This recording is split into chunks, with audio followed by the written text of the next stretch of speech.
in combating this deadly pandemic.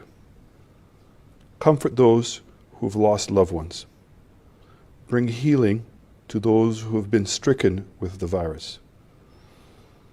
I pray that you will strengthen our resolve, increase our faith, and keep our hope anchored in you.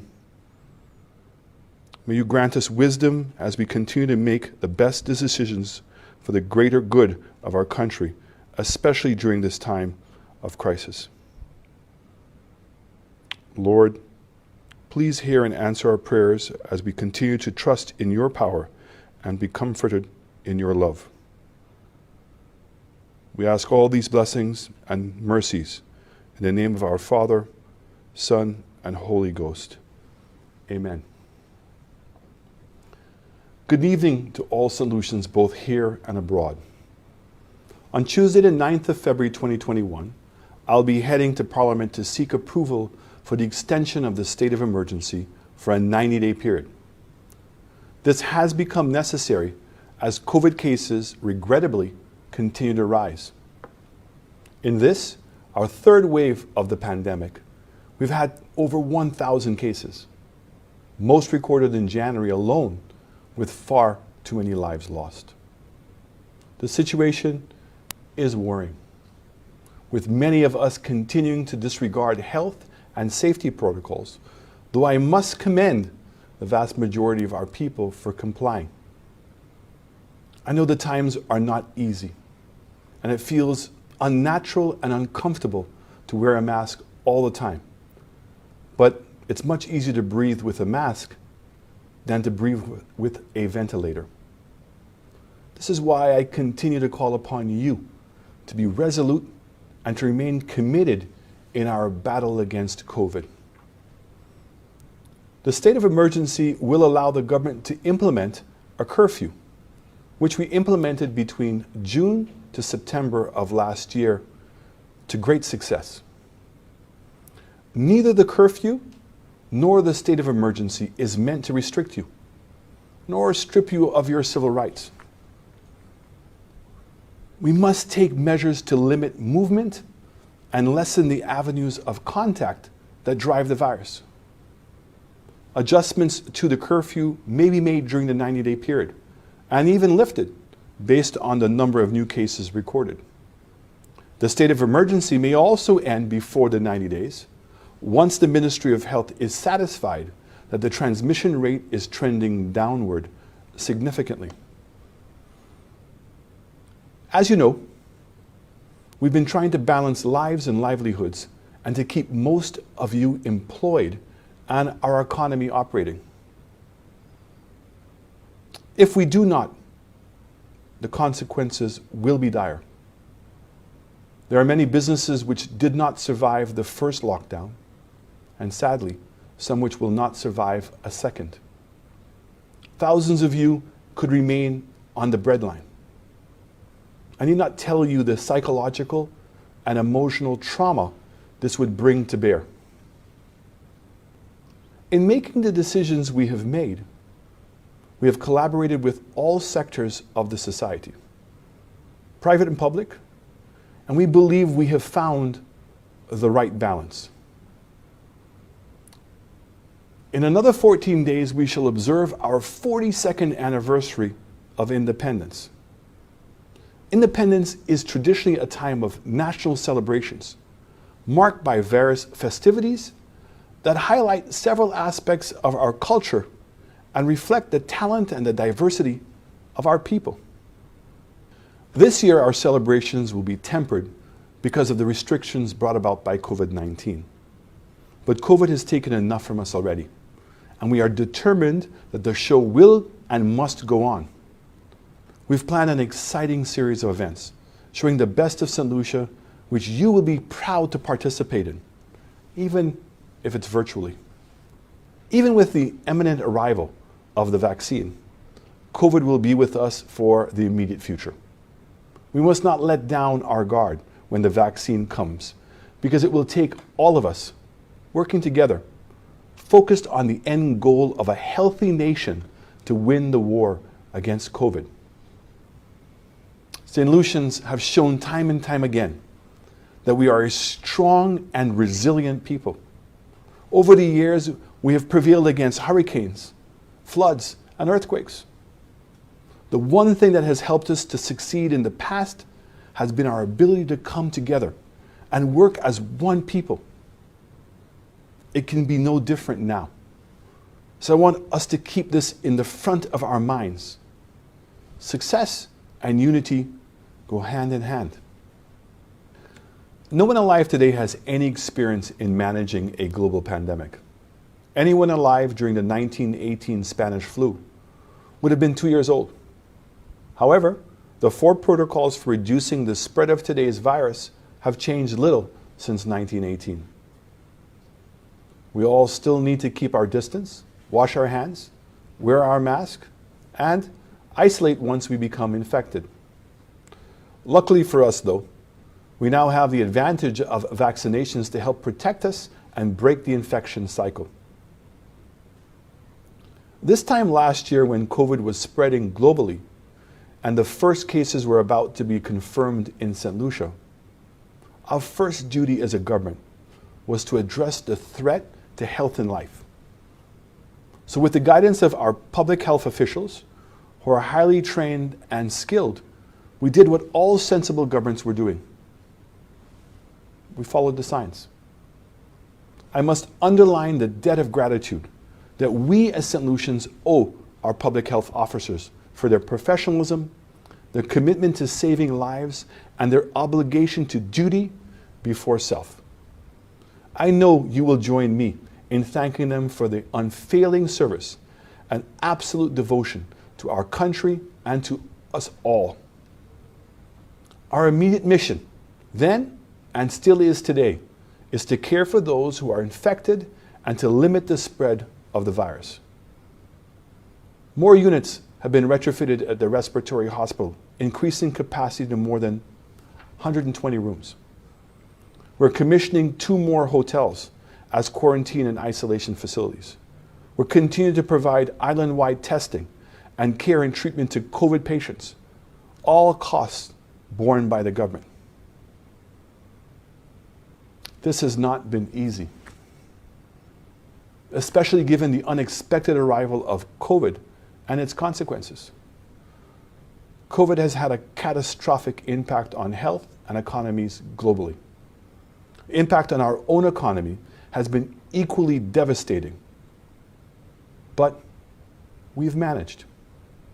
We continue to manage our economy, never defaulting on our loan obligations or our obligations to civil servants or our obligations to you.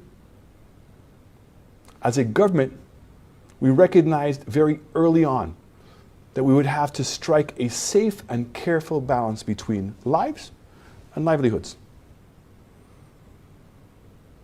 We know the last 10 months have been rough on many of you.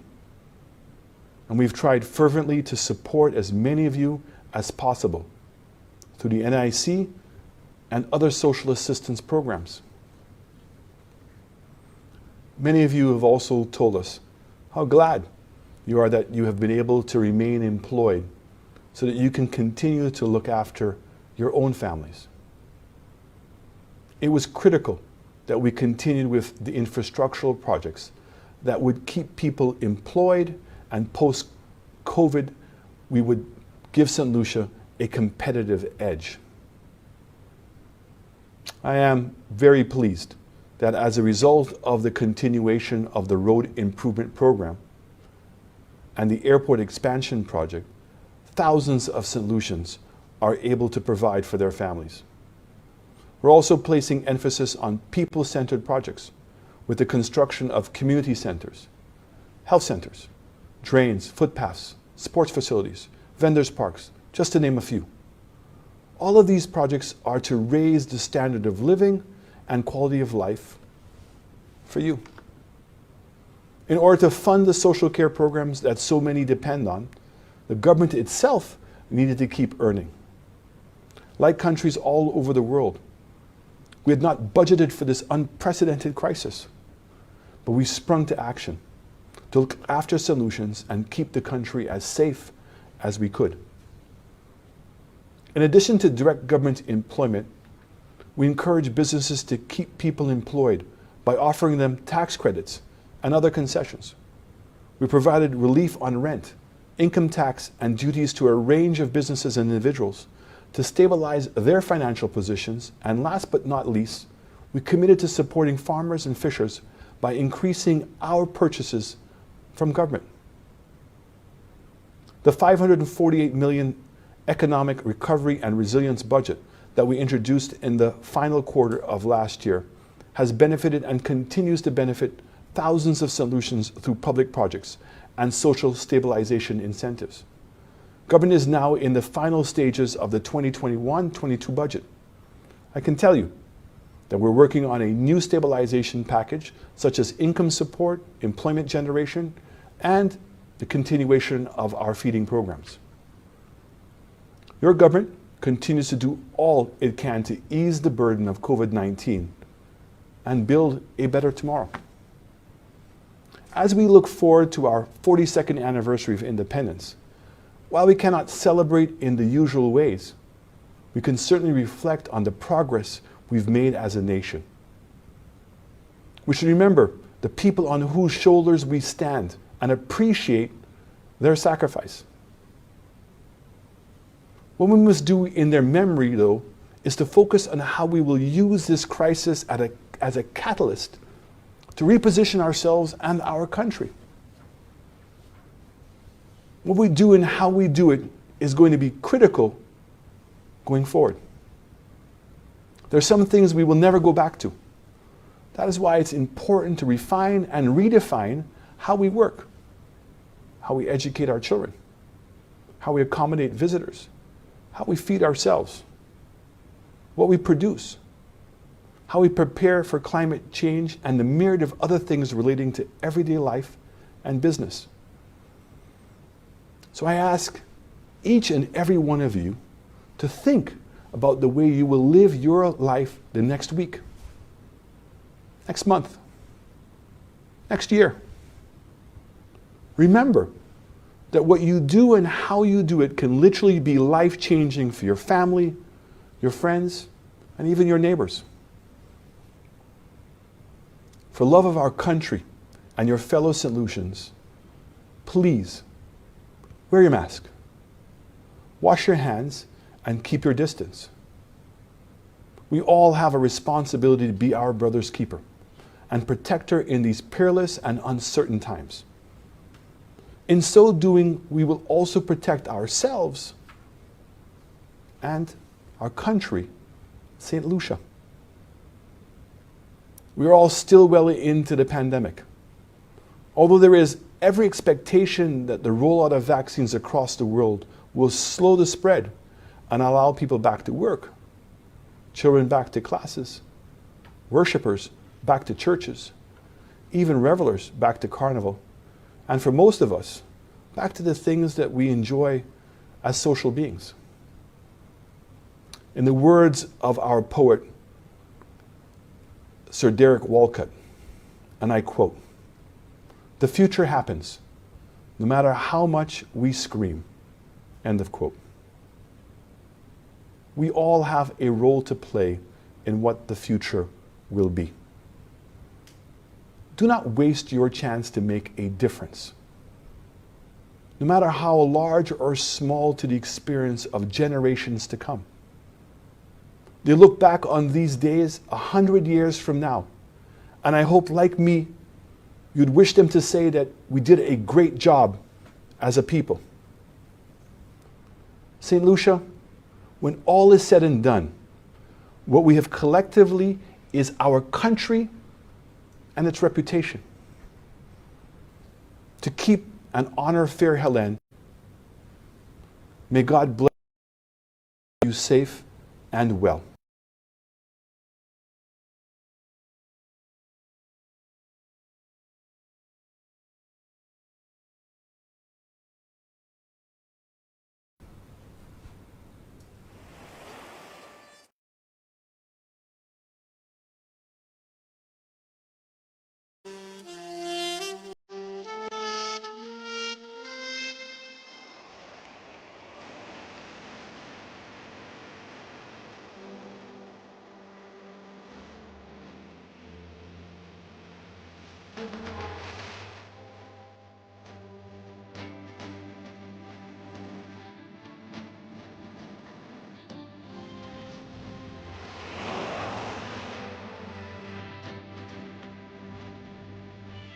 Welcome to the official launch of Independence 42, a resilient nation. We can, we will. I'm Hermadi Mark, your host. Join me as I take you on a journey of how we are going to celebrate Independence 42 as we briefly run through the calendar of events. We know independence is a major calendar event that has grown massively over the years. We also know that COVID-19 has changed the landscape of how we socialize and come together. Despite the challenges of COVID-19, we plan to celebrate loudly, fly our flag high, and celebrate this important milestone as a country.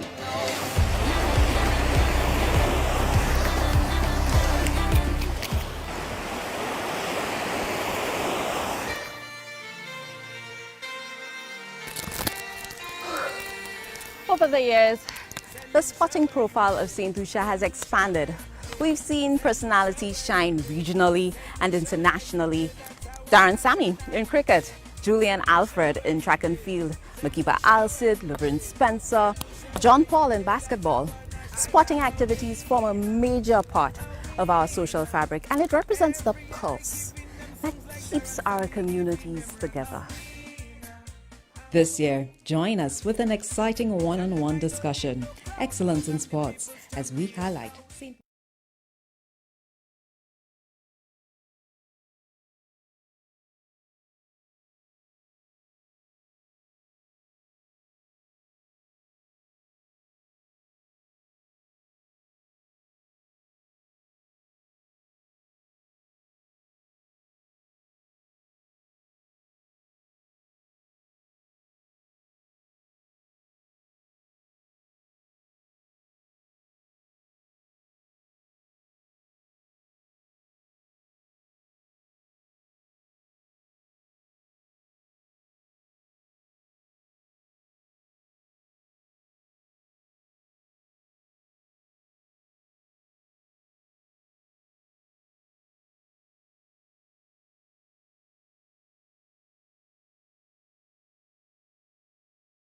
Than it is really.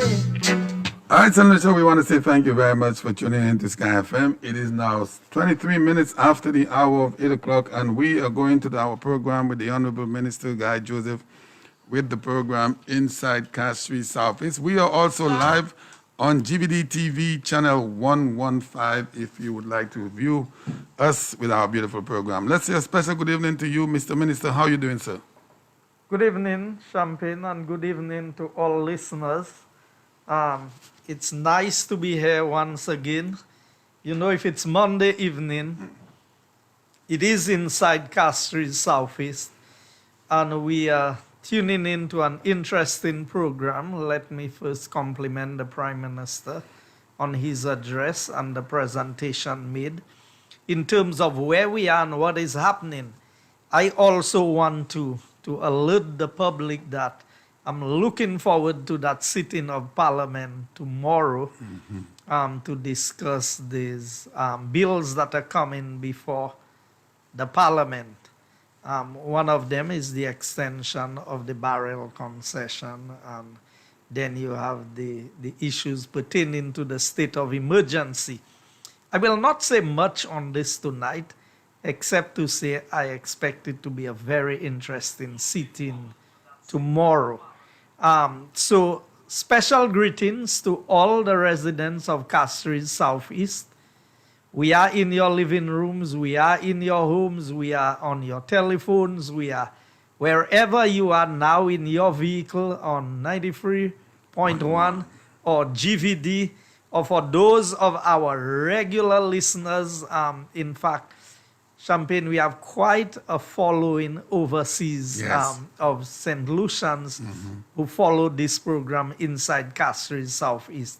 So I will not venture into mentioning names tonight because we've lost some time in terms of our starting point, because we had to listen to the Prime Minister's address, which came in at 8 p.m., and then to allow time so that people can digest what the Prime Minister said. But tonight, I want to feature a very special group